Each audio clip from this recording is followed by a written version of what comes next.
Stop right there. Yes, you. You've been feeling lost, confused, unsure which way to go. God needs you to hear this now. I am opening your eyes. Listen carefully, because this is not just a message. This is a divine awakening. The things you couldn't see before, the blessings hidden in your struggle, the opportunities disguised as obstacles, the lessons buried in pain, God is revealing them now. Psalm 119:18 says, "Open my eyes that I may see wonderful things in your law." God is saying, I will show you the truth you missed.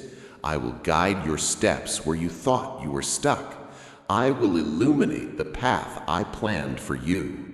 The confusion, the doubts, the setbacks, they were never the end. They were preparation for clarity, insight, and revelation. God says today, your eyes will see beyond what you fear. Your heart will understand beyond what you worry about.